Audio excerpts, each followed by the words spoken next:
যেসব দেশ উন্নয়নে সহযোগিতা করবে বাংলাদেশ তাদের নিয়ে চলবে বলে জানিয়েছেন প্রধানমন্ত্রী শেখ হাসিনা।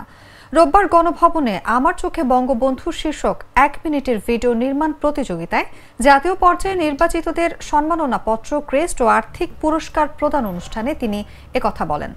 শেখ হাসিনা বলেন, কার দেশের সঙ্গে কার দেশের ঝগড়া সেটা আমার দেখবার দরকার নেই, নিজের দেশের উন্নয়নটা আমার আগে দেখা দরকার।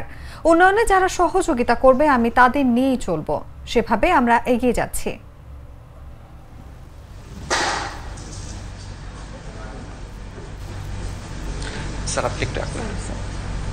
আর আমার খুব ভালো লেগেছে যে আমাদের এই যে ছোট্ট ছেলে মেয়ে সোনামণি, তোমরা আজকে নতুন প্রজন্ম, তোমরা একদিন এই দেশকে এগিয়ে নিয়ে যাবে, কিন্তু সেটা করতে হলে একটা আদর্শ লাগে।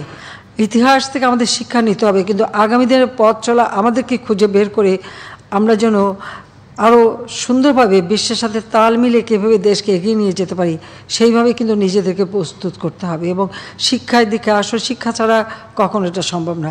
শিক্ষা ছাড়া কোনো দিন একটা জাতিকে দারিদ্র্যমুক্ত করা যায় না। শিক্ষাই হচ্ছে সবথেকে বড় অর্জন।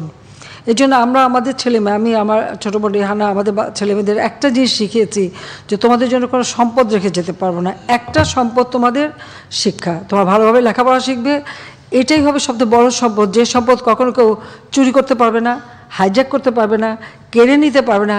কেড়ে নিলেও কিন্তু তোমার জ্ঞানটা তো কেড়ে নিতে পারবে না, কারণ বাংলাদেশে কিন্তু কেড়ে নেওয়ার ঘটনাও ঘটেছে।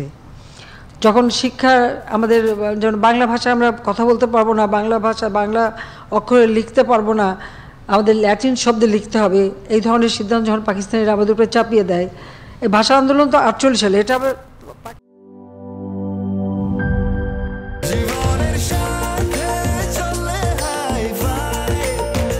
স্বাস্থ্যকর অল টাইম ফ্যামিলি কেক, সব সময় অল টাইম হেলদি লাইফ।